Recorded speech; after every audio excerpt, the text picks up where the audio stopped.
bringing the stories of people just like us directly into your home and learning more about them. This is Trent Speaks.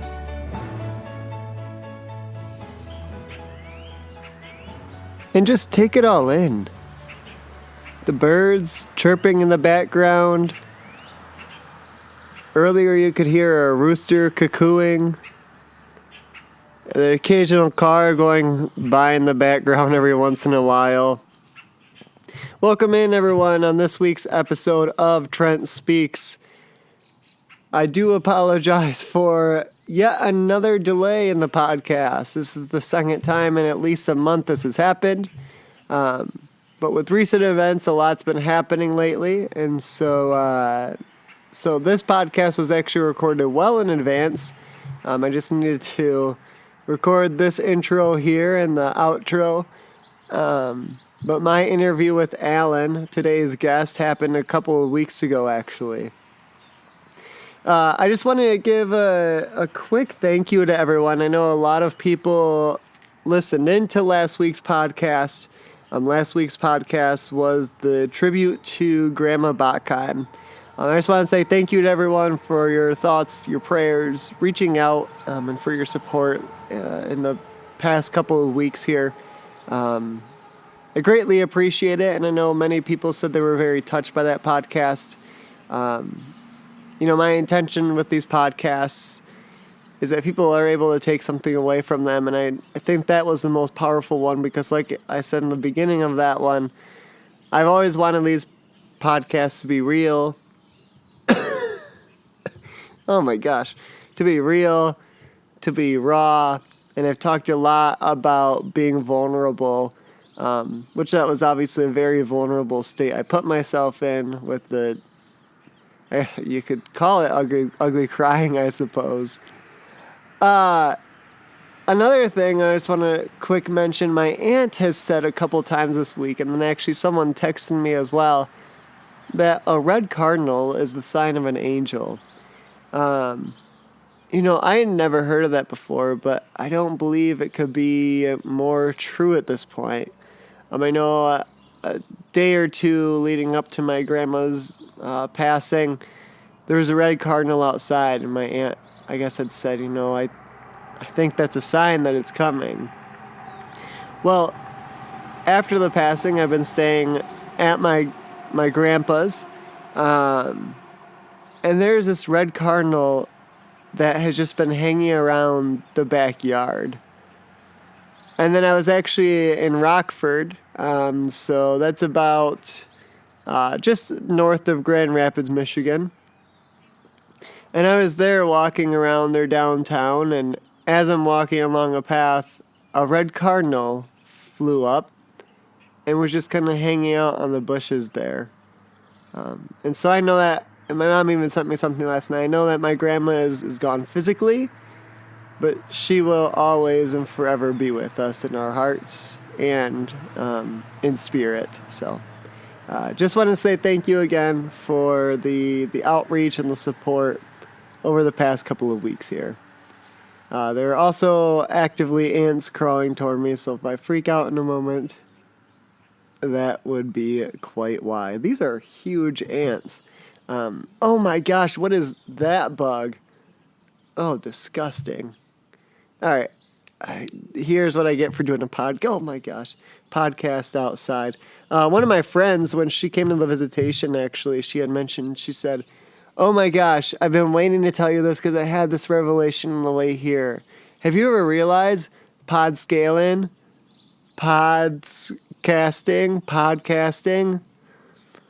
Unfortunately, to let her down, I told her I did realize that. But it is quite funny. It is peculiar, one might say. All right, this is going to be a long one this week, so I'm going to jump right into it. I say after we're 5 minutes in. This week's guest was my,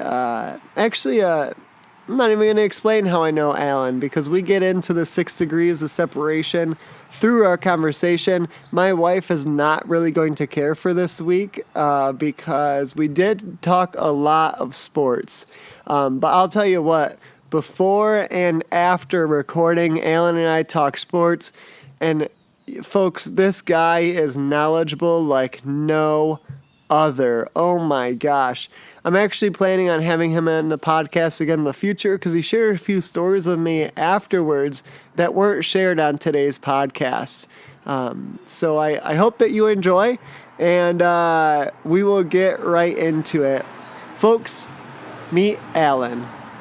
Alan, so why don't you talk to me? I know that you're from the Upper Peninsula of Michigan, and I know they just had, I don't know if anyone's aware, but Houghton, so about, 2 hours north of Marquette? Yeah. They just had a lot of flooding, and there's a lot of devastation there right now. I know you're from that area. Have you been affected? Has your family been affected? Do you know people that are affected by all of that, I guess, devastation from the weather that they've been having? Yeah, first and foremost, Trent, thanks for having me on. Of course. Pleasure to be on the podcast today. I know we've been talking about doing this for a while now, and working out our schedules. Thoughts and prayers out first and foremost to the UP. Currently, me and my wife, Hillary, we live in South Carolina, but Trent, like you said, I'm originally from Houghton County, from Lake Linden. My mom still lives there. The streets are pretty torn up. I know Hubble, right across the way, about a couple miles, they were having some evacuations. But it seems like everybody is in good spirits, and the great working class, communities that is the UP that make me proud to say that I'm from the UP. Everybody helping each other out. Everybody's going to get through this. UP strong. We're going to get there, and, hopefully everybody can remain safe. It sounds like, everybody's been pretty safe, so that's definitely a good thing. That's the first thing that you worry about. You can always replace possessions. You can't replace people and families. So that's the biggest thing that, is the biggest thing to worry about right now. And everybody is taking care of each other. Like I said, proud to see that, people from the UP helping each other out. Well, yeah, and I went to school at Northern Michigan. I know you did your grad there, and your wife did her undergrad there, and so a lot of ties, you living up there, a lot of ties to the Upper Peninsula, basically. But I think you hit the nail right on the head, that is just the community of the Upper Peninsula. It's not necessarily because of one event, but that's just the way that anyone would be at any point in time within the Upper Peninsula, I feel like. Absolutely. And that's, like I said, even from down here in South Carolina, where I live, that, you can see that community through social media and through people that you talk to, family and friends back home. So like I said, definitely proud of the UP, and like I said, it's going to take time to rebuild things. It will, but hopefully we'll do that right quick. And like I said, community building at the end of the day is the biggest thing. Post note: my wife showed me a picture that within 4 days they had gravel roads already down up there. Also, what I had heard for damage, this number could have changed, but what I had last heard for damage, $50 million. Well, and obviously, like you said, they're definitely in our thoughts, definitely in our prayers, and especially once they get that rebuilding process of the city underway. One thing that rain can stop, but it hasn't stopped, is obviously golf. We're at that time of the year now. I know you're a big golf fan, as well as a few other sports that we'll mention here a little bit later. But I know you had mentioned before we started recording that you've been watching a lot of the U.S. Open. Is that correct? Yeah, definitely. It's that time of the year. The U.S. Open, the great golf tournament, makes the professionals look like mere mortals, like us weekend hackers out there. You see some pretty interesting scores if you, like on the U.S. Open app, when you follow the scorecard, be like, oh, this guy just made a 10, which actually Phil Mickelson did, and we can get to that. We can get to that here in a minute, because that controversy. Oh, another story in and of itself. Yes, and I will say this, and I will plug this on Twitter. If you follow anything golf related on Twitter, it is one of the most entertaining ways to fill up time by reading golf Twitter, because there are some of the funniest minds in the whole sports business reside in golf Twitter. And just to see the nuclear reaction on both sides to Mickelson was just art. And as a matter, I had happened to be out at the time when Hillary and I were out running some errands, and looking, it's like, oh, Mickelson made a 10. It's like, oh, well, he's Phil. He'll make nine birdies and three triple bogeys, and shoot even par. So it's like, oh, it happens, and then, like I said, we'll get to that. We'll get to that story here in a second. Brooks Koepka, what can you say about the guy? Back-to-back U.S. Open champ. First time in 30 years that's happened. What's interesting, too, is that Brooks has been labeled, he's a bomber. He can't, when it comes to these strategy courses, he's not going to play well. But, he's proven that yet again. And what's funny is he actually has more major championship wins than he does regular wins on the PGA Tour. That's crazy. He has 2 majors now, 2 U.S. Opens. He won at Erin Hills last year and then at Shinnecock this year. And he's only won one other time on tour, and that was 2015, the Waste Management Phoenix Open, which was pretty much his breakthrough win on the scene. He was starting to gain some. That's when he was starting to gain some notoriety. Was back in 2015, but yeah, he played tremendous. He played tremendous golf. Bounced back from an opening round 5 over 75 to come back and win the tournament at +1. And he held serve every day and just played well to his abilities. He said the U.S. Shinnecock. It had been 14 years since the USGA had brought the U.S. Open back to Shinnecock. And yet again, like there was in 2004, there was some controversy. Especially, you have to, and this is where golf is one of the more interesting sports to cover and to analyze, I think, is that weather plays so much of a part. Now, we have to consider Shinnecock is in the Hamptons. And the Hamptons is right. That course is built on sand, and it's built next to the coast. Well, what's going to come off the coast? Wind. And it's, like I said, the heat wave is not just privy to the south, where today the heat index felt like it was 103. Up north, and Trent, you can attest, you guys have had a pretty good heat wave recently. Oh, yeah, we sure have. So New York has been no different. Golf courses bake and dry out. It's hard to stop your golf ball. So that being said, and it becomes like putting on glass. You can see guys putt off the greens. So pin placements, they change the pin locations every day. They are putting pins in some diabolical positions. Guys are, if you're like a yard off on your yardage and you're hitting a shot, it's going to roll off the green. So players were getting frustrated and upset, but it is the toughest test in golf. But, like I said, Brooks Koepka, he won a birdie fest tied the U.S. Open scoring record in 2017 at Erin Hills. And that's a course actually in Wisconsin. It's in Erin, Wisconsin. So it's actually kind of in our backyard. Sounds like it's in the middle of nowhere. Yeah. The wind didn't blow. So if the wind didn't blow last year at the U.S. Open, that's what led. These guys are professional. They are even the lowest professional is still like in the top 0.001% of golfers in the world, which is even crazier to think. I know. I was just going to say that blows my mind. It's incredible. It truly is.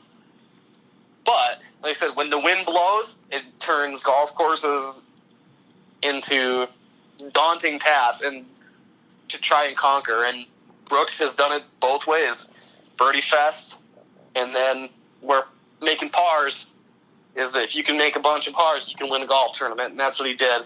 The Mickelson situation, I think, which honestly may have taken more of the press over what Brooks did. Yeah, okay, I want to ask you about that actually. There was Bill Simonson. He does the huge show in Michigan. He had a post on Facebook, and really the question he was posing is, do you think he should have been disqualified? What are your thoughts? No, he shouldn't. I don't think he should have been disqualified because he took the 2-stroke penalty. I've thought about this, and I've gone back and forth on this. And when I saw the footage and what Mickelson had said about that whole situation was that you watch his ball, how his putt was going. That putt was going to roll off the green. Right. I don't think we can argue that it's in poor taste what he did. But that being said, there is a penalty system in place, the 2-stroke penalty. He was so frustrated. He was playing with Andrew Beef Johnson, and just both of them shot pitiful on Saturday. They did. They would both tell you that, and they have both said that. The best way to describe this was that Phil knew, he was probably going to make. He figured he was going to make a 10. Why not just get it over with? And then now, what has come out in the press recently, and as of last night, I was listening to PGA Tour radio on XM. Of course you were. Got to get the facts, Trent. You got to know. You got to be informed. Got to be informed here. Mickelson actually reached out to the USGA president and said, if I've done something this egregious to what you guys feel, I will withdraw. Oh, wow. So Phil put it out there. And the USGA said, no, you don't need to withdraw. Except I don't think he should have been disqualified. Disqualifying him, I don't think would have been appropriate in that case. He took 2-stroke penalty, and he moved on. I mean, if anything, he sped up the pace of play, and he just, in a way, he kind of circumvented the rule. In a way, he circumvented the rules while at the same time being punished for breaking a rule. Yeah, no, I agree. I mean, obviously you are very informed about golf, which is why we're talking about golf. And so I didn't hear a lot of what Mickelson had said or what he had retorted on kind of the justification. And I had only seen the footage, but even just from seeing the footage, in my mind, I could say, at least to myself, no, I don't believe he should be disqualified. It looked like he obviously knew what he was doing, and so I figured that, I mean, if you're taking a 10 on a hole, I feel like that in and of itself is saying a lot right there. So, I mean, he knew what he was doing, and so the fact that he even, like you said, I hadn't heard this before, but that he contacted the USGA president and everything and, owned up to it and said, do I need to step out or anything? And that's a lot to me. For the record, too, for the podcast record, I am not a Phil fanboy by any means. It's not to say that I truly dislike Phil. I just, he's there. I will say this: he moves the needle for golf. I think he's been great for the sport, and especially for television. He's been one of the greatest. He's one of the greatest draws in the history of the sport. There's no doubt about that. Where some of the criticism of the USGA in this case comes from, too, was that John Daly pulled this once and was disqualified. Okay. So then it becomes the double standard for Phil. Yep. The double standard, and leads to the double standard for elite players. This happened, Tiger had a similar incident a few years ago at the Masters, where on the 15th hole, he was about 100 or so yards out, and his approach on the third, his third shot on a par 5 on the famous 15th at Augusta National. He hit the stick with his third shot. It bounced and it spun off the green. And for those of you that know 15 at Augusta, there's water in front of the green. It's a true risk-reward par 5 that if you can get it over the water and get it to stick on the green, you've got a great look at an eagle putt. Tiger laid up. He was in the rough. He laid down, and then he laid up his second shot, hits the stick, spins back into the water, and then he took his drop and hit his fifth shot about 2 yards further back from where he had hit his third shot. Hit the almost exact same shot. It got to stick on the green. He went up and he made his putt and moved on. He was assessed a call. This is where Alan Tangent time here, where this is one thing that I did not. And the praise to the PGA Tour for going away from this, where fans could call in rules infractions. I get I get that. I'm not advocating for anarchy here, but if you're out there looking for rules infractions and you're watching golf, come on. I mean, come on. I can't. I can't stop laughing over here. Alan Tangent time, he says. It's a new segment to the show. Oh my gosh, I've been cracking up this entire time. New segment to the show if I come back on sometime. All right. But like I said, that got, this whole debate happened to Tiger too. It's like, oh, he should be disqualified. No. Look, he took the penalty. They penalized him 2 strokes the next day after they reviewed the footage and went from there. So they said like I said, golf is a crazy game. And like I said, I said, it makes the U.S. Open, makes the pros look like mere mortals out there. And it's one of the most exciting tournaments to watch. I put it right up there, too. The British Open coming up in a few weeks. 2 a.m. golf in the morning overseas. Can't wait. Get to be staying up all night watching some golf. It's gonna be a great time. Alan, I'll tell you what I want to do, but I'm not going to do it yet. I want to transition to the next sport that we talked about before we started recording. However, Leanne, my wife, who's been on this podcast a couple times now, she has made a comment to me before about how she's listened to people and she said, you just talk about sports. Like, I just want to hear some other stuff. So we'll cushion this here and we'll bring up the other sport at the end. Sounds good. But let's talk about how we know each other, because I know we were talking and saying how there's really that 6 degrees of separation and how truly small a world this world is.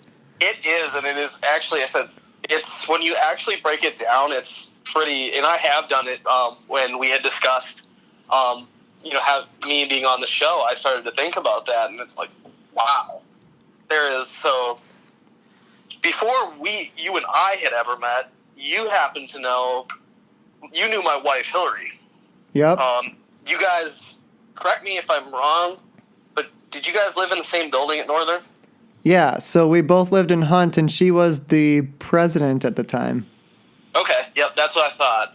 And then, so you guys knew my sister. So my sister Katie went to Northern, when she's really good friends with Leanne. Yep, I met Katie through Leanne. Yep, and Leanne was my sister's maid of honor, wasn't she? Oh, now you're quizzing me, and I don't know the answer. Maybe. I believe that she was. She might have been. I swear she was. I could be wrong, though. I'm gonna get a text from Leanne. I'm gonna get a text from Leanne after she listens to this and be like, yes or no. I don't. Whatever she decides to say. Like I said, you guys all knew each other at Northern, and then Hillary and I started dating, and I was down at Northern, and I think that's where we met for the first time. Yeah. I'm pretty sure during that time was when we met.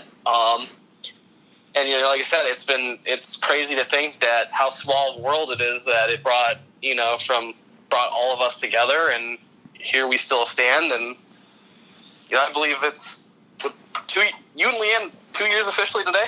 Been married. Yeah, it is. Happy anniversary. Thank you.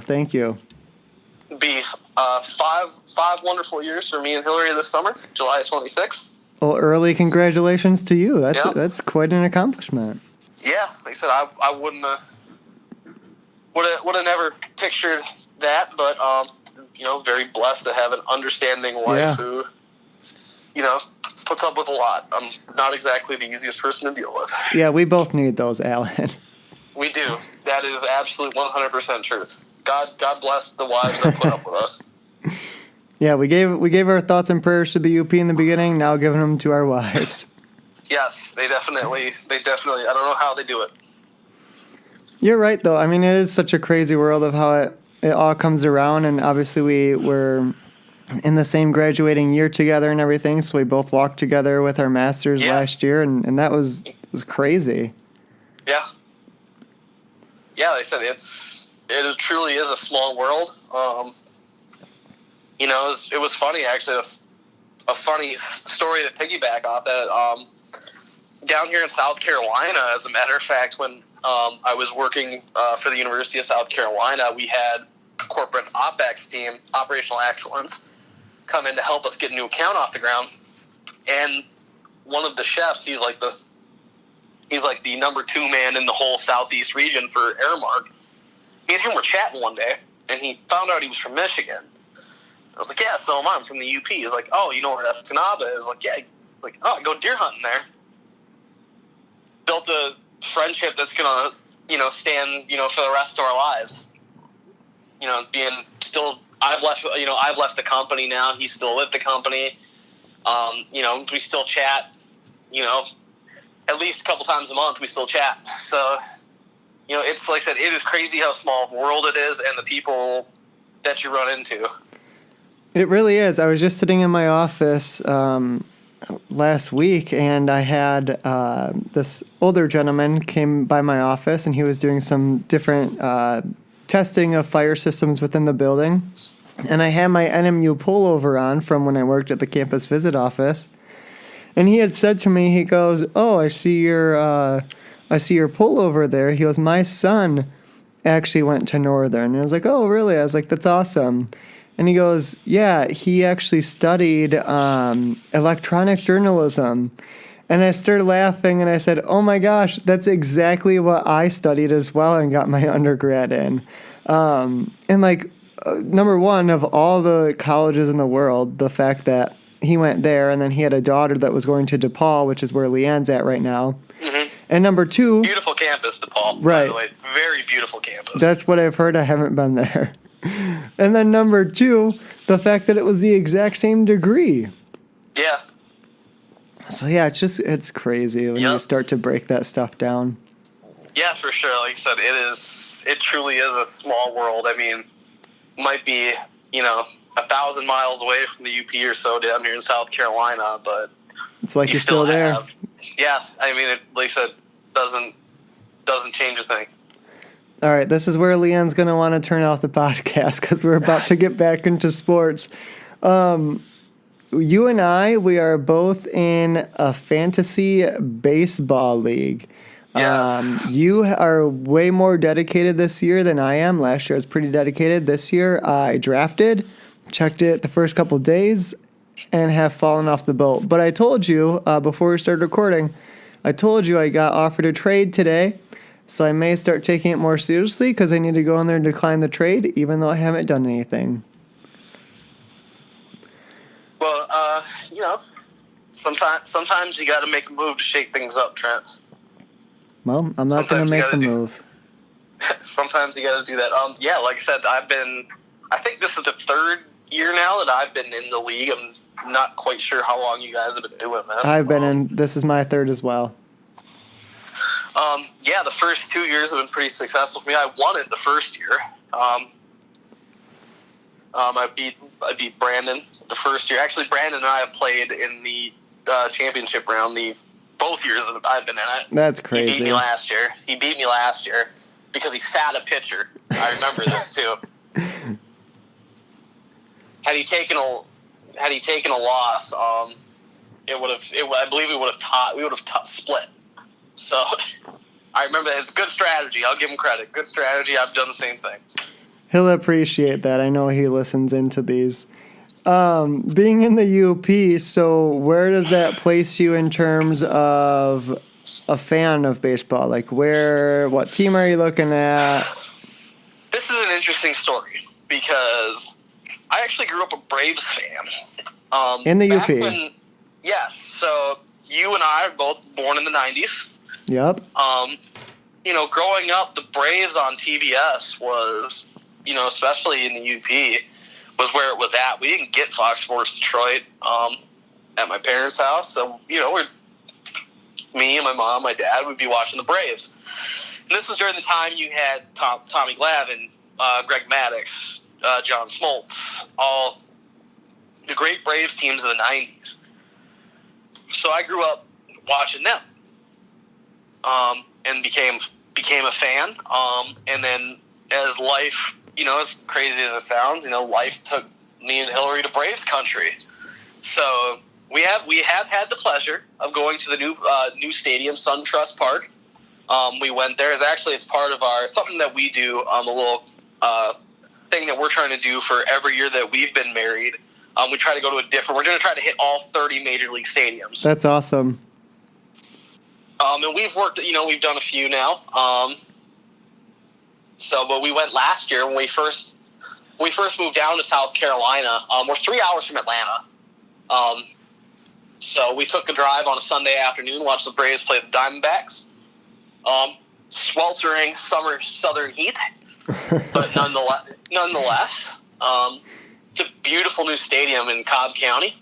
It's outside of downtown Atlanta now. Gorgeous new facility, top notch. Just maybe the crown jewel of baseball right now. Of course, biased opinion. So yeah, until you go elsewhere. People can feel free to disagree, Miller Park, no slouch. Gotta love Miller Park. Like I said, now, and it's an exciting time to be a Braves fan. I will say that because the baby Braves are, I believe, second best record in the National League. We have... For now. Like I said, we have a plethora of young talent coming up. Albies, Acuna. Acuna was the highest rated prospect in baseball. He's only 19 years old. He's playing at big league level now. He has been banged up recently, knee injury. So Godspeed in getting back to Ronald Acuna Jr. We'd like to see you back on the field. Great talent in the outfield. Like I said, the Braves are ahead of expectations this year. They were probably 2 years away. And for a while here, they had the best record in the National League. They've got an offense that can score. And some great young pitching arms, too. They've got some great young pitchers that can really throw the gas. And like I said, it's who knows how long this can last. As a Braves fan, I'm also realistic. Hey, this run could drop. They could go on a 7 out of 10 losing streak, and really they could flounder in July and August. They could. You never know in baseball, though. You never know. It's a long season, and we have seen this happen to you and I. Trent, have seen this happen to many teams before, especially young teams. So ride that wave while you can. Like I said, if the Braves don't make the playoffs, I can live with that because, like I said, they have had a heck of a run this year, and they will. Like I said, they're going to be a force to be reckoned with. They have money to spend this offseason. Hopefully, you never know. We may add a bat, maybe a power bat that comes out. I don't think we can get Bryce Harper, as lovely as that would be. And Bryce Harper is going to get $300 million on the open market this year. Oh, I have no doubt about that. There is just no doubt he will get the 12 years, $305+ million contract. Which, if teams have learned throughout, with the Giancarlo Stanton deal, when the Marlins did that deal, or even when the Angels, going back to Pujols, or even the Tigers with Miggy, doing deals like those big-time deals towards the back end of that contract becomes an albatross around teams because you can't move that money. It's guaranteed money, and it's dead money because you just can't move that money. No team will pick that up. And now look at Miggy. What happened to Miggy? It was 2 days ago, out for the year now. I saw that. It was a ruptured bicep. He's gonna have surgery, isn't he? Yeah, he's gonna have surgery. Yeah. I saw that. I saw the swing, and that was, you knew right away that he was done. Okay. He was done right off the bat because just the way his arm went down. That's a serious injury. That's definitely a tear, and it's a shame. I mean, yeah, the Tigers are in a rebuild, but still, you don't want to see anybody get hurt. So do you like the Tigers? I do. Like I said, I will fully admit I am a bandwagon Tigers fan. I started really caring about them back during when the season they played the Cardinals in the World Series. Can you be a bandwagon fan if they suck? Well, you can always jump off. I suppose. I mean, like I said, I don't know why you haven't. well, I mean, this is funny because it brings up an interesting debate. And I'm sure you've heard this debate before, Trent. In the UP, excuse me, you have this, especially when it comes to football season. Oh, yeah. This is more prevalent in football. I think you know where I'm going with this. I do. You have the people that say, you're from Michigan, you should root for the Lions. See, I don't subscribe to that theory. I root for the Packers. I will be green and gold till I am dead and cold. You could not pay me to root for the Detroit Lions. I will not do it. I can't do it. Just like any other, and, Hillary's family, diehard Bears fans, so 2 Sundays a year. Very interesting. And, in terms of, like I said too, but and if you look at it, especially from where I grew up in the UP, Marquette, the Houghton area, mm-hmm. we're 4 hours from Green Bay. They're the closest team to us. They would technically be our hometown team. Different state. So, yeah, I mean, I guess it's kind of a teams without borders type of thing. Well, this is the third time we'll lift up thoughts and prayers in this podcast, and now we're doing it for you, that you settled on a better team. Well, we had a down year this year. I will be the first to admit defense stinks. But, hey, we drafted arguably the 2 best corners in the draft. We totally rooked the Saints for their first-round pick next year. And we signed Jimmy Graham. You were talking about how awesome the Braves Stadium was, right? This is a Braves Stadium? Yes. Yeah, okay. Yes. And so I've always heard great things about Lambeau Field. I'm obviously a Lions fan, being from the Grand Rapids, Michigan area. Sure. But I've always heard great things about Lambeau, and now that I'm here in Wisconsin, about an hour from Green Bay, a friend actually offered to me this year. We found really cheap tickets for the Lion-Packer game at Lambeau.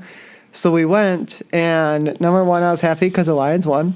Number two, that was a super awesome experience. That place really is a stadium or a field that you have to experience, just because despite being an opposing fan, it was just a great environment and great atmosphere to be in. Now, they did get annoying a little bit. They kept saying the same chant, and I said to myself, okay, even if I was at my home field, I'd get sick of this. But no, it was a really fun environment and fun atmosphere to be in. Yeah, actually, for as great of a joy that I take in my beloved Packers, I have actually never actually been to a game at Lambeau. Really? Yeah, I haven't had the opportunity to go. I have been to, Hillary and I have gone to family night a few times. Okay. And I will say this, family night is one heck of an experience at Lambeau. I'm sure many of the listeners out there have gone.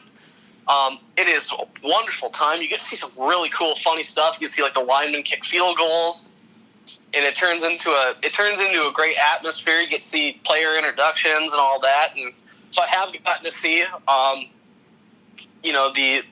the quarterback who can walk on water, Aaron Rodgers. I have gotten to see him in person and pay my respects. So it is Lambeau, and actually, interesting enough, I'm actually a shareholder with the Packers. During the last sale, my mom actually got me a share for Christmas. So thank you, Mom. Thank you That was for nice that. of her. Great Christmas gift. So I actually have voting privileges for the board of directors. Oh, wow. Things of that nature. They send out all that stuff every year. I've gone to one shareholder meeting. The last year that I lived in the Midwest full time, about 5 years ago now, I actually went.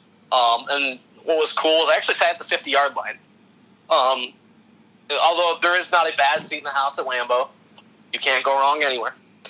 And it's a really interesting meeting. You get to go through the financials. It was funny too. That was the summer that Donald Driver won Dancing with the Stars. Oh, that's crazy. So there was the whole stadium started chanting, "We want Driver," to come out with the Mirrorball. He wasn't there. So that was pretty funny. But yeah, I mean, Lambeau is one heck of an experience. So I think I've been to one shareholder meeting, gone to family night 2 or 3 times. Hillary and I actually went and ate at the Curly's Pub. We were traveling, and we stopped in Green Bay and went to the pub. So I said it's a wonderful experience at Lambeau Field. You know, you can't beat it. And like I said, I will say this, and you know, and just to preface this, I am a true Dallas Cowboys hater. I cannot stand the Dallas Cowboys. And not only that, they should not be called America's team. America's team is the Green Bay Packers. Wow, there's because debate you can there. actually own them. The people can own them. Touche. I'll give you that one. If that is not America's team right there, I don't know what is, Trent. I mean, we're going to have to reevaluate. No, you're right. I didn't think about how you're right, because they are the only team that is owned. Publicly owned. I'm wondering if that's any professional sport overall. Only one of professional sports. Okay. The 4 major professional sports. Yeah, that's crazy. It is, like I said, it is. America's team. They used to say the old adage about when the Cowboys played in Texas Stadium, old Texas Stadium that the Packers, we could never win in. But I digress. They used to say that the hole in Texas Stadium was so God could watch his favorite team play. That is baloney. God is a Green Bay Packers fan. Well, God is probably a fan of whoever's winning on Sunday. Well, I will say this: a lot of times we get accused of getting a lot of calls. So, hey, I mean, I guess you like that. Dez did catch it. Dez caught it. I'll admit it. I've got some things of my own to say about the Lions, but I'll withhold. Alan, so as we get toward the end of our time here together today, one thing I always think has been great to kind of end the podcast with, as I always ask the person I'm talking to, is what is it that you want people to take away from today's podcast? So whether it's something that we talked about today or something that we didn't touch on that you'd like to touch on, what is one thing, or maybe you have like 2 or 3 small things, I don't know. But what is it that you want people to take away or to learn from you? Well, I think that the one thing that and this may be a microcosm of society, maybe in general, is that we need to be able to laugh and smile more.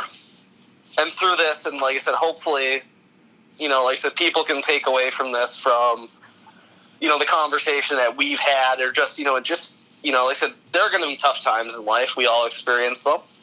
But the ability to laugh and to smile and to have a good time, build community through, laughter and smiling rather than iron-fisted and,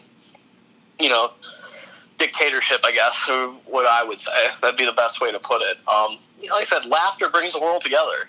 It truly does, through comedy and things to that nature. And we can you can always insert. There's always some sort of humorous anecdote to life. That's how, I try to live life through humorous anecdotes. Try to look at things and just try to be Mr. Glass half full instead of glass half empty. It's one of the biggest things that I could say. I said just smile and just laugh and have a great time and let things flow naturally. I think that's one of the great things about, whether it's from our time together today or just in other, in general things from your podcast, is that things just flow naturally. Don't try to force things. Just, like I said, let the human element be a part of life. We live in a world now that is so, hey, it's going to be, I've got to be here at 12:02. Well, okay, that's fine. But what if you get there at 12:03? You going to be okay? Yeah, it's going to be okay. You're going to be fine. That's like I tell my restaurant that I manage, that I tell my servers, my cooks, look, guys, we're going to make mistakes. It happens. But at the end of the day, you know what? Number one, I'm going to support you. Number two, hey, we're going to be okay. Control what you can control. Control the controllables. And just smile. It is not hard. Through the power of laughter, we can go a lot farther than we can by always being down and upset. That's my personal belief. The things people say when I ask that question are usually my favorite thing about the podcast. Typically, when I'm recording the podcast, I sometimes hear little bites in my head, and I'm like, all right, yep, that was a great thing, or I really like that they said that. But gosh, I love asking that question, what is it you want to take away? What is it you want people to take away from your story? Because if you go back and listen to each and every episode, which I'm not telling you have to do, but if you go back and listen, I think what you'll find, even listening to Alan today, what you'll find is a lot of the times something that wasn't talked about in the 30, 40 minutes that we actually talked was talked about in that last 3 or 4 minutes of something that's had an impact on them or something that helps them get through day-to-day life that keeps them motivated and keeps them going. And he couldn't have said it better. We need to laugh more and we need to smile more. Especially in today's world with everything that's going on, whether you're upset with the political situation or things that are happening in our government, whether it's federally or nationally, which are the same thing, or statewide or locally. That stuff is always going to be there. There's always going to be something that bothers you. But I've said this before, if you let that negative stuff get you down, that's what's going to happen. You're going to get down. You're not going to enjoy life. So get out there, laugh more, smile more, enjoy every moment. One of my favorite artists, hands down, this is why Leanne and I are perfect for each other and why we got married and could never leave each other, because I will never find someone who has the same love and passion as I do for country artist Dierks Bentley. I've said this so much to my wife recently and to another good friend of mine recently. The reason I love country artist Dierks Bentley, and whether you like country music or not, you should seriously give this guy a chance. His music is so relatable and he puts so much thought into his music. I've seen him in concert a few different times, whether it's at a festival or him actually playing at a show, whether it's headlining or opening, watching different interviews with him, but he puts so much thought into his songs and they're so relatable, and he tries to figure out in a way of how can I tie this to my listeners, to my audience. He just released, I know why you're rambling about that, Trent, because listening again right before I started recording this outro here, listening again to Alan talking about how we need to laugh more and smile more. There are going to be tough things in life and we're just going to have to get through them. And how do you do that?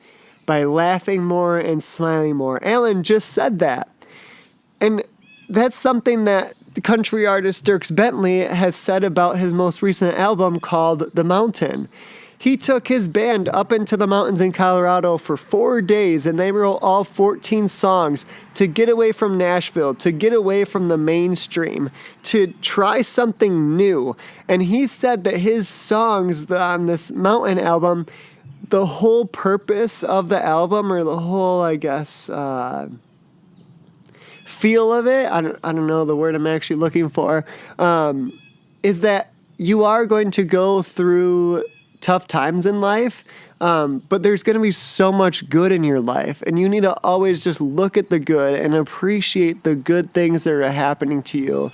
Yeah, there are going to be days that get you down, but there's going to be a lot more days that lift you up or make you happy. And I just thought that was such a powerful message. All right, I'm going to quick wrap it up here. Thank you if you've actually listened this far into the podcast. I know a long one this week, but in my opinion, a great one. Thank you again to Alan for being my guest this week. Don't forget that my friend Stu McAllister, he has his own podcast, the LMNO Podcast. I actually sat down with him earlier this week and recorded a special podcast for his podcast with him. And that'll air on Saturday. Again, the LMNO Podcast, you can find that on CastBox, iTunes, or by going to SoundCloud. I will also post that on what will soon be, in the works, soon be a Trent Speaks Facebook page. So feel free to go like my Facebook page whenever I get it up, which will be very, very soon. I will make sure that I post my podcast on that page weekly, as well as my personal page.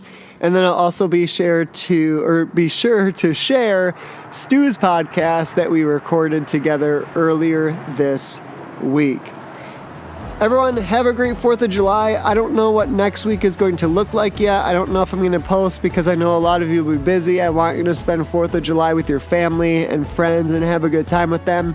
So there may or may not be a podcast next week. Be sure to check the new Trent Speaks Facebook page, and we will go from there. All right, have a great 4th of July. Be happy, be healthy, be safe. I love you all. Thank you very much.